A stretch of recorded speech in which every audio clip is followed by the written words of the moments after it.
Hai everyone, kenal namaku Dinda, dan di video kali ini kita akan membahas materi teks eksplanasi. Ini adalah materi Bahasa Indonesia kelas 11 semester 1. Disclaimer terlebih dahulu, materi ini aku ambil dari berbagai sumber, baik dari buku maupun dari internet. Kemudian aku gabung, aku jadiin satu, dan untuk sumber-sumber materinya nanti bakalan aku cantumin di akhir video. Oke, langsung aja kita masuk ke materinya, teks eksplanasi. Kalian udah tahu belum definisi dari teks eksplanasi itu apa? Kalau belum, ayo kita kenalan dulu sama teks eksplanasi. Nah, sebenarnya dari namanya aja tuh udah kerasa gitu, eksplanasi. Dari kata explain sama nasi. Jadi explain itu kan menjelaskan. Jadi eksplanasi menjelaskan nasi gitu. Enggak lah. Kalau teks eksplanasi itu bisa kita artikan sebagai teks yang menceritakan proses terjadinya suatu fenomena secara logis, berisi fakta dan pernyataan yang memiliki hubungan sebab akibat. Jadi teks eksplanasi ini tuh menceritakan proses terjadinya suatu fenomena, atau bisa disebut juga menceritakan kronologis gimana suatu fenomena bisa terjadi.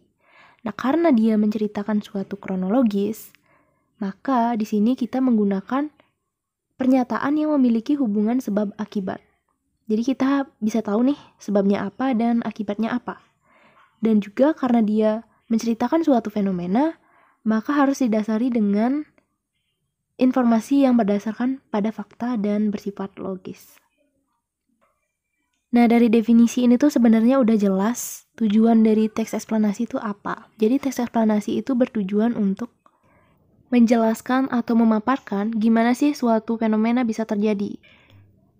Definisi sama tujuannya udah kan? Sekarang kita lanjut ke strukturnya. Di struktur teks eksplanasi ini, kita menemukan 3 struktur. Yang pertama pernyataan umum, kemudian deretan penjelas atau eksplanasi, dan yang terakhir interpretasi. Biar aku bahas satu persatu. Pada pernyataan umum ini tuh, kita biasa menemukan pengertian atau suatu pengenalan terhadap fenomena yang sedang dibahas. Misalkan nih, teks eksplanasi tentang tsunami. Biasanya pada pernyataan umum bakalan berisi nih, apa pengertian dari tsunami itu, gitu. Paham kan?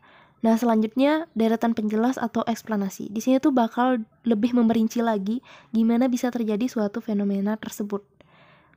Kalau misalkan tentang teksnya tuh tentang tsunami, nanti di deretan penjelas atau eksplanasi bakalan ada kayak gimana sih proses terjadinya tsunami itu, mulai dari yang pertama airnya surut, terus naik jadi gelombang, dan lain sebagainya. Kemudian di bagian interpretasi, ini adalah bagian yang opsional sebenarnya.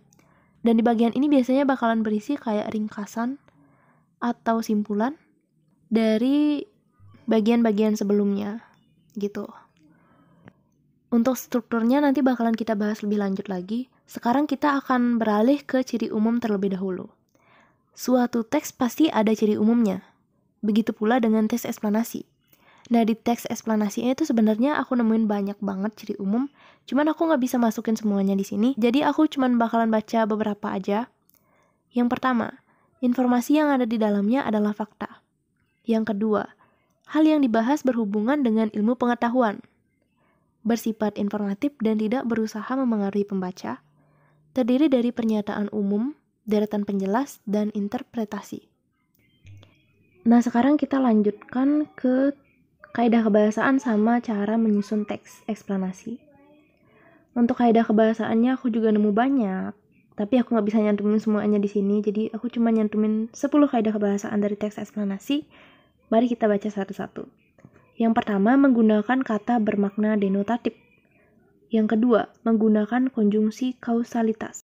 Kalian udah tahu kan konjungsi kausalitas itu apa? Yaitu misalnya sebab, karena, sehingga, oleh karena itu, dan lain-lain. Konjungsi kausalitas itu kayak konjungsi sebab akibat gitu loh. Yang ketiga, menggunakan konjungsi kronologis. Nah, kalau konjungsi kronologis ini lebih ke kayak konjungsi waktu. Yaitu kata-katanya biasanya kemudian, lalu, setelah itu, dan lain-lain. Yang keempat, menggunakan kata ganti, konkret atau abstrak. Yang kelima, fokus ke hal umum, bukan partisipan manusia. Yang keenam, dimungkinkan memakai istilah ilmiah atau kata teknis. Yang ketujuh, menggunakan kata kerja material. Yang kedelapan, menggunakan kata kerja relasional. Astaga, kata kerja material sama kata kerja relasional itu apa sih?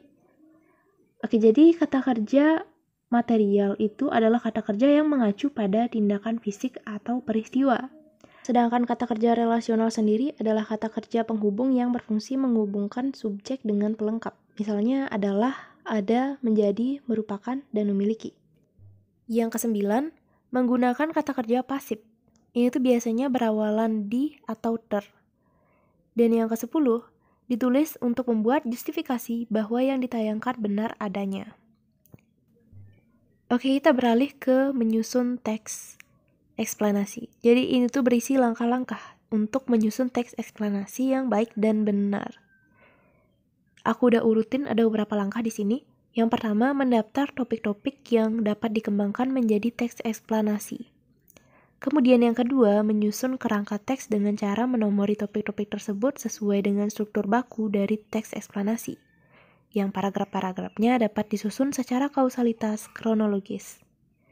Yang ketiga, mengembangkan kerangka yang telah disusun menjadi teks eksplanasi yang lengkap dan utuh dengan memperhatikan struktur bakunya. Yang keempat, menyunting teks eksplanasi yang ditulis teman dengan tujuan mengoreksi kesalahan-kesalahan yang mungkin ada dalam teks tersebut.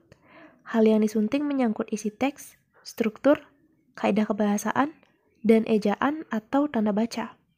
Nah, untuk langkah-langkah ini tuh aku dapat dari buku LKS Viva Pakarindo, kurikulum 2013.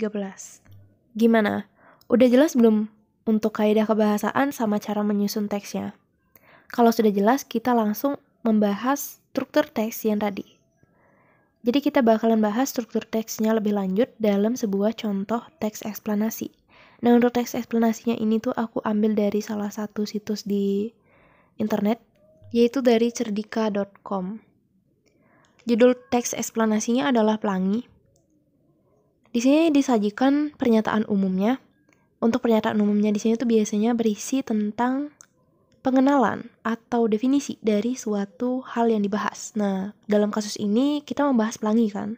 Makanya di sini berisi pengertian dari pelangi itu. Pelangi merupakan suatu busur spektrum besar yang terjadi karena pembiasan cahaya matahari oleh butir-butir air. Dari sana tuh udah jelas banget kalau ini adalah pernyataan umum. Kalau kalian mau baca lagi, kalian bisa pause videonya ini. Aku bakalan lanjut ke struktur yang kedua. Selanjutnya ada deretan penjelas. Di deretan penjelas ini tuh bakalan lebih memerinci gimana sih proses terjadinya suatu fenomena. Nah, fenomena di sini tuh kan pelangi. Jadi di sini tuh bakalan menjelaskan secara rinci gimana terjadinya pelangi itu. Di struktur inilah kalian bisa menemukan pernyataan sebab akibat. Kalian bisa lihat di sini itu menceritakan tentang gimana sih terjadinya pelangi. Penyebabnya adalah ketika cuaca mendung dan akibatnya pelangi tidak akan tampak gitu pada malam hari. Kenapa? Karena cuacanya mendung. Udah jelas kan? Kalian bisa pause video ini buat baca teksnya keseluruhan. Sekarang aku bakal lanjut ke struktur yang ketiga. Jelas banget di bagian ini berisi tentang kesimpulan dari apa-apa yang sudah dibahas di bagian-bagian sebelumnya, yaitu di bagian pernyataan umum sama di bagian deretan penjelas. Nah, tadi di deretan penjelas itu ada kata-kata kalau matahari terbenam, langit bakalan jadi merah karena sinar matahari lewat melalui atmosfer yang jauh lebih tebal daripada ketika matahari berada tinggi di langit pada siang hari. Nah, itu ada lagi di bagian interpretasi. Jadi kayak kalian udah paham ya bagian interpretasi itu isinya apa. Untuk lebih lengkapnya teksnya aku bakalan cantumin link dari teks ini di kolom description box. Jadi kalian bisa cek aja di sana. Oke, sekian pembahasan kita kali ini dan sampai jumpa di video selanjutnya. Kalau kalian ada pertanyaan atau mau diskusi, kalian bisa diskusi aja di kolom komentar. Dan kalau kalian mau ngebagiin video ini, boleh banget. Oh, see you in my next video. Dah.